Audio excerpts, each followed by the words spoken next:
أعوذ بالله من الشيطان الرجيم بسم الله الرحمن الرحيم كتب ربكم على نفسه الرحمة صدق الله العظيم சங்கைக்குரிய அல்லாஹ்வின் நல்லடியார்களே, அல்லாஹ்வின் பரந்த கருணையை பற்றியும் அவனுடைய கிருபையை பற்றியும் திருக்குர்ஆனின் பல்வேறு இடங்களிலே அல்லாஹ் ரப்புல் ஆலமீன் பேசுகிறான்.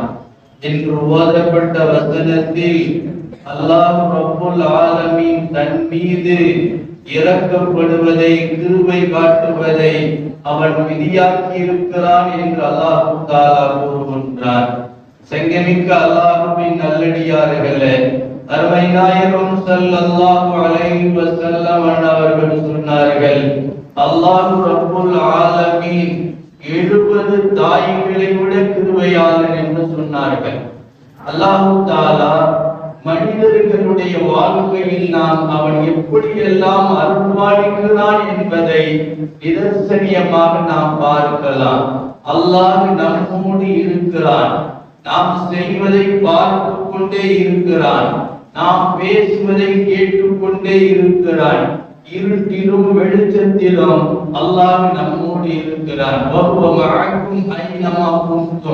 நீங்கள் எங்கிருந்தாலும் அவன் உங்களோடு இருக்கிறான் என்று அல்லாஹ் சொல்கிறான்.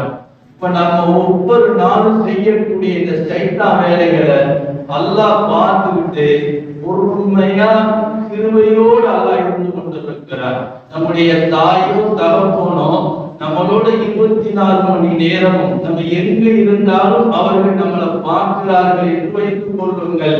நம்ம என்ன பேசினாலும் கேட்கிறார்கள் என்று வைத்துக் கொள்ளுங்கள். என்றால் ஒரு 2 நாள் 3 நாள் 1 வாரம் கூட தாங்காது. அடே அப்பா, உன்ன மாதிரி உலக சைத்தானோட நம்ம இப்படி நடத்த முடியாது, உனக்கு நமக்கு இன்னொரு ஒத்து வராது, நீ எங்கேயாவது போய் தொலைஞ்சிருந்து விரட்டி விட்டுவார்கள். அருமைக்குரியவர்களே, நம்ம வெளியில ஒன்று பேசுறோம், உள்ளுக்குள்ள ஒன்று பேசுறோம், குடும்பத்தில் இருக்கும்போது ஒன்று பேசுறோம், தனியா இருக்கும்போது ஒன்று பேசுறோம். ஒவ்வொரு நாளும் நூற்றுக்கணக்கான பாவங்களை செய்து கொண்டே இருக்கிறோம்.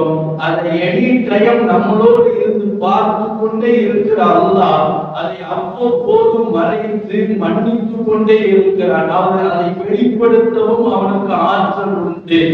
மூசா அலைஹிஸ்ஸலாம் அவர்களின் காலத்தில் யாராவது தவறு செய்வார்களே, இரவில் தவறு செய்தால் காலையில் அவன் வீட்டு வாசலிலே எழுதி வைக்கப்பட்டிருக்கும், உன் புருஷன் ராத்திரி இந்த வேலை செஞ்சாண்டு. எவனாவது குடும்பம் நடத்த முடியுமா? யாராவது வியாபாரம் பண்ண முடியுமா? யாராவது வெளியில மரியாதையோடு போய் வர முடியுமா என்று யோசியுங்கள். அல்லாஹ்வுடைய கருணை எவ்வளவு விசாலமானது. அந்த விசாலமான கருணையின் காரணமாகத்தான் நம்ம நல்ல சட்டை போட்டுக்கிட்டு மனுஷனா வெளியே நடந்து கொண்டிருக்கிறோம். உண்மையிலேயே நம்ம செய்யற அவ்வளவு செயலும் வெளியில தெரிஞ்சிச்சுன்னு வச்சுங்களேன், காரி குப்பிடுவான், கழுத்தாட்டு கொண்டே விடுவான். நம்ம வாழ்வதற்கு தகுதியான ஆளே இல்லை என்பது நாம் ஒவ்வொருத்தரும் தனிப்பட்ட முறையில் உட்கார்ந்து யோசிச்சு பார்த்தா தெரியும். வெளியில ஆவியாவுடைய சூடத்துல அலைஞ்சிட்டு இருக்கோம். சூப்பர் சேர்மான் அந்த பரேஷான் சொன்ன மாதிரி வெளியில பார்த்தா சூப்பர் ஹீரோ மாதிரி இருக்கு, உள்ளுக்குள்ள பார்த்தா அவ்வளவு ஹீரோவா இருக்கு. சங்கைக்குரிய அல்லாஹ்வின் நல்லடியார்களே, அல்லாஹ் அவ்வளவு பார்த்து கொண்டே நம்மளை வாழ வைக்கிறான். தண்ணி கொடுக்கிறான், சாப்பாடு கொடுக்கிறான், காற்றை கொடுக்கிறான், ஆரோக்கியத்தை கொடுக்கிறான். ஒரு கைய காலை இழுத்து விடாம. நமக்கு அந்த மாதிரி எல்லாம் சக்தி இருந்துச்சுன்னா சேட்டை பண்ணவங்க இருக்கா, 2 நாளைக்கு இவன் காலை இழுத்து விட்டாதான் சொன்னோடி வருவான்னு சொல்லி என்னென்ன மாதிரி எல்லாம் யோசிக்கிறோம். சிந்திச்சு பாரு, கலாத்த பழகிறான்னு 4 வயசு அடிக்கிறாண்டா வருவான், அவன் நரம்பு எடுத்து விட்டுருவான். அவன் யாருன்னு தெரியுமா அப்படின்னு பார்ப்பான். அவன் அனைத்து வஸ்துக்களின் மீது ஆற்றல் பெற்றவன். சகலத்தையும் அறிந்து பார்த்து நம்மளோட இருந்து நம்ம செய்யக்கூடிய அந்த செயலுக்கு நமக்கு கைகள்ல கால்ல சக்தியை கொடுத்து மண்டை மூளைய வேலை செய்ய வச்சு அவ்வளவு உதவிகளையும் செய்து அல்லாஹ் தஆலா மன்னித்துக் கொண்டே இருக்கிறான் என்றால், கத்தப ரப்புக்கும் அலா நஃப்ஸிஹி ரஹ்மா, அந்த ரப்பு தான் மேல கருணையை அவனே தீர்மானித்துக் கொண்டான். அவன் இந்த உலகத்தில் யாருக்கும் அநீதம் செய்வதே இல்லை என்று அல்லாஹ் தஆலா சொல்லி காட்டுகிறான். அருமையானவர்களே, ஒரு ஆளுக்கு நம்ம கூட்டு வீட்டுல டெய்லி பிரியாணி போட்டோம், குஸ்கா போட்டோம், வறுவல் கொடுத்தோம், குருமா கொடுத்தோம், எல்லாம் குடிச்சிட்டு நம்ம வீட்டுக்கு கூட வச்சாலும் அவன் என்ன செய்யணும்? ஏன்னா திந்த வீட்டுக்கே 2 மணி நீ உனக்கெல்லாம் கற்றுக்கிறதே தப்புட. அவனை சுடுதண்ணிய காய வச்சு ஊத்தன கூட அவனுக்கு வந்து ஆத்திராத்த அவனை பார்த்தா எனக்கு அப்படியே ஒதுக்கிது. அப்படியே இதெல்லாம் சொல்லவா இல்லையா?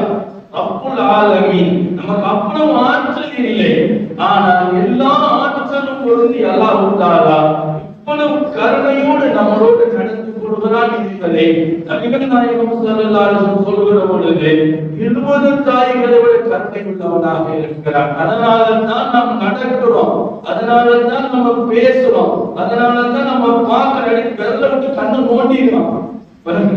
நமக்கு அவனுக்கு இருக்கும் ஆற்றல் இருந்தா விரல கண்ணு நோண்டி என்ன அர்த்தம் நோண்டி அப்படின்னு நோண்டிடுமா? நம்ம முடிக்கிற மொழியில எத்தனை மொழி நல்ல மொழி, எத்தனை மொழி கெட்ட மொழின்னெல்லாம் சொல்லவே முடியாது. சங்கைக்குரிய அல்லாஹ்வின் நல்லடியார்கள் இவ்வளவு தவறையும் அவன் நேரடியாக பார்த்து ரிசுக்கு கொடுக்கிறான் என்று சொன்னால் அவனை விட கருணையாளன் யார்? இவ்வளவு தவறுகளையும் கண்கொண்டு பார்த்து கொண்டே இருந்து நமக்கு குடிக்க நீர் கொடுக்கிறானே அவனை விட கருணை உள்ளவன் யார் இருக்கிறார்? அல்லாஹ்வை விட அல்லாஹன் யார் என்று அல்லாஹ் தஆலா கேட்கிறார். ஹஜ்ரத் மூஸா அலைஹிஸ்ஸலாத்து வஸ்ஸலாம் அவர்களின் காலத்தில் ஒருவன் மூஸா அலைஹிஸ்ஸலாம் அவர்களுக்கு ரொம்ப இடைஞ்சல் கொடுத்துட்டே இருந்தான். மார்க்கரிடத்திலாம் கண்ணா முன்னாடி திட்டுறது. எவ்வளவு பெரிய நபி கரீமுல்லா அவங்களவே திட்டுறது, அடுத்த மாதிரி திட்டுறது, நபிமார்களை திட்டுறதுக்கு ஒரு கூட்டத்தை எல்லாம் படைச்சிருக்கான். மூஸா அலைஹிஸ்ஸலாத்தை திட்டிட்டே இருந்தான். மூஸா அலைஹிஸ்ஸலாம் பொறுத்து அவர்கள் அசியம் செஞ்சாங்க, இதெல்லாம் திட்டக்கூடாதுதா, இதெல்லாம் பேசக்கூடாதுதா அப்படின்னு சொல்லுவாங்க. ஊருன்னு கேட்பான், அதுக்கு பிறகு திருப்பி ஆரம்பிச்சிருக்கும்.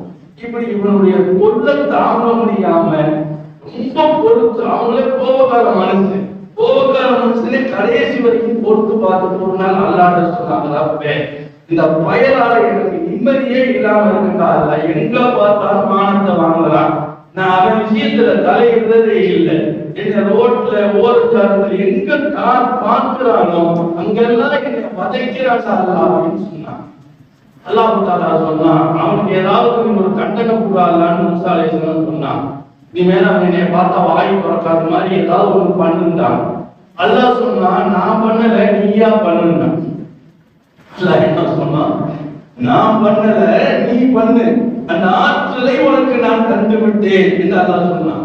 அதற்கு மூஸா அலைஹிஸ்ஸலாம் கடை வீதியில வந்துகிட்டு இருக்கான். அங்கிருந்து வந்தவன் கலிமா சொல்ல ஆரம்பிச்சான். மூஸா அலைஹிஸ்ஸலாம் முன்னாடி பேசினான். மூஸா அலைஹிஸ்ஸலாம் பார்த்தான், பூமிக்கு உத்தரவு போட்டான், பூமியே இவனை உள்ள இழுத்தான், பூமிக்கு உத்தரவு போட்டான், உள்ள இழு. அல்லாஹ் தஆலா அடியானுக்கு இவ்வளவு வலிமையை கொடுக்கிறான், ஆற்றலை கொடுக்கிறான். அந்த ஆற்றலை மூஸா அலைஹிஸ்ஸலாத்துக்கு கொடுத்தான். லவக்கு முட்டுக்கால் வரைக்கும் உள்ள எழுந்திருச்சு பூமி. அவர்தான் மூஸாவை தெரியாம திட்டிட்டேன், கொஞ்சம் துணியாவை கொண்டாடி பிள்ளைகளை வாழணும், கொஞ்சம் விடுங்க அப்படின்னு மூஸா அலைஹிஸ்ஸலாம் இங்க தொட வரைக்கும் வந்துருச்சு. இப்படி இருக்கும் அவனுக்கு ஆகாயத்துல பறக்குமா இருக்காது, பத்தி வந்து இங்க வரைக்கும் வந்துருச்சுன்னா எப்படி இருக்கும்? இந்த மாதிரி தொட வரைக்கும் போயிருச்சு. கதெல்லாம் கிடந்து மூஸா அலைஹிஸ்ஸலாம் உள்ள கொண்டு போ அப்படின்னா இங்க வரைக்கும் வந்துருச்சு. அவன் கதரை எப்படி அவன் எவ்வளவு கஷ்டப்பட்டிருப்பாங்கிறத நம்ம யோசிக்கணும். இங்க மூஸா அலைஹிஸ்ஸலாம் எவ்வளவு கஷ்டப்பட்டிருப்பாங்கன்னு அவன் யோசிக்கணும். சுட்டிக்கிறாங்க, மனுஷருங்க இனிமேல் ஒரு ரூமுக்குள்ள பத்தி வாயே திறக்க மாட்டேன், சோத்திங்கிறது தண்ணி குடிக்கிறதுன்னா வாய் திறப்பேன், உங்களை பேசவே மாட்டேன், யார் குடிக்கிறான்? மூஸா அலைஹிஸ்ஸலாம் உள்ள கொண்டு போ அப்படின்னா அடுத்து வரைக்கும் கொண்டு போய் பூமி இருந்துச்சு. இனிமேல் செய்ய மாட்டேன்னு சொன்னான், உள்ள கொண்டு மாட்டான். பொறுத்தது இல்லையா, பொறுத்தது போதும் பொங்கி எழுதான்னு சொன்னாங்க. அது பொங்கி எழுதுனாலும் உள்ள போயிட்டான். அல்லாஹ் தஆலா மூஸா அலைஹிஸ்ஸலாத்தை கேட்டான், மூஸா உன் இது என்ன இவ்வளவு வறண்டு போய்விட்டது? கருணை உள்ள ரப்பு, அவன் நபி, அவன் திட்டினான், அந்த நபி இவ்வளவு காலம் பொறுத்தார்கள். பொறுத்துட்டு கடைசியா அவன் தான் உதவி கேட்டாங்க. அவங்க கல்ல விட்டு எரியல, கத்திய கொண்டு கொடுத்தாரு. எல்லாம் இதை ரொம்ப பேசுறா, நீங்க ஏதோ தண்டனை கொடுத்துட்டாங்க. அவன் தான் நீங்க ஏதாவது தண்டனை கொடுத்துருக்கான்னு சொல்லிட்டான். அவன் சொல்லித்தான் அந்த வேலையை செஞ்சான்.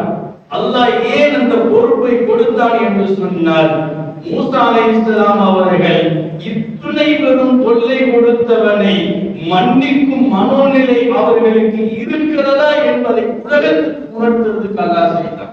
மூசா அலைஹிஸ்ஸலாம் பார்த்தாங்க, இனிமேல் இந்த பையனை விட்டு வச்சா சுத்தப்பட்டு வராது அப்படின்னு சொல்லி உள்ள அமைக்கிட்டான். இதை என்ன வரண்டா போயிட்டு மூசாவே என்னை காப்பாத்துங்க காப்பாத்துங்கன்னு கத்துன அந்த பையன் அல்லாஹ்வே என்னை காப்பாத்துன்னு சொல்லிட்டு நான் மன்னிச்சிருப்பேன், அவனை காப்பாத்திருப்பேன். கத்த வரப்புக்கும் அதான் செய்கிறான். நம்முடைய ரப்பு நம்ம மேல எவ்வளவு கருணை வைத்திருக்கிறார், நமக்கு எவ்வளவு அழகான கண்ணை கொடுத்து ரசிக்கிறார், அழகான முகத்தை கொடுத்து ரசிக்கிறார், அதான் அழகான உதடை கொடுத்து ரசிக்கிறார். உங்களுக்கு இரு உதடுகளை தரவில்லையா என்று அல்லாஹ் கேட்கிறார். அவன் தந்த அருள்பாக்கியத்தை ஒவ்வொன்றாக சொல்லி சொல்லி இதெல்லாம் தரலையா உனக்கு?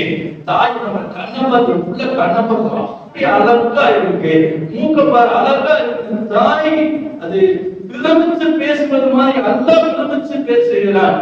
இப்படியெல்லாம் ரசிக்கும் ரப்போ நம்முடைய தவறுகளை அனுதினமும் மன்னித்துக் கொண்டே இருக்கிறான், நமக்கு அருள் மானித்துக் கொண்டே இருக்கிறான். பேருதான் ரமணானை தந்து என்ன மன்னிப்பு கேளுப்பா, என்ன நெருங்கி வாப்பா, நான் பக்கத்துல வா, உன்னை நான் அரவணைத்துக் கொள்கிறேன் என்பதற்கு தான் இந்த காலத்தை கொடுத்திருக்கிறார். இந்த காலத்தில் நான் அவனோடு நெருங்கி விட்டால் கடந்த கால பாவங்கள் எல்லாம் சூரியன் ஒளிப்பட்டு பனிகள் எப்படி பனித்துளிகள் கரைந்து ஓடுகிறதோ நாம் செய்த அத்துணை பாவங்களும் கரைந்து ஓடுகின்ற கண்ணியம் பொருந்திய ரமணானில் இருக்கிறோம். எல்லாம் ரப்பு சுப்ஹானஹு வ தஆலா அவனுடைய கருணையையும் அருளையும் நிரப்பமாக்கி தந்தருள்வானாக. அதை பெற்றுக் கொள்ளக்கூடிய நல்ல அடியார்களில் அல்லாஹ் நம்மை ஆக்கி வைப்பானாக. எல்லா வகையான ஆபத்துகள், சோதனைகள், முசீபத்துகள், விபத்துகள், திடீர் மரணங்கள், தீராத வியாதிகள், மருத்துவமனை சிரமங்கள், செலவுகள், மன சஞ்சலங்கள், இவைகள் அனைத்திலிருந்தும் நிரந்தரமான பாதுகாப்பை வல்ல ரஹ்மான் நம் எல்லோருக்கும் தந்தருள்வானாக. சுப்ஹானல்லாஹி வ பிஹம்திஹி சுப்ஹானக்கல்லாஹும்ம வ பிஹம்திக أشهد أن لا إله إلا أنت أستغفرك وأتوب إليك. سبحان ربك رب العزة عما يصفون وسلام على المرسلين والحمد لله رب العالمين.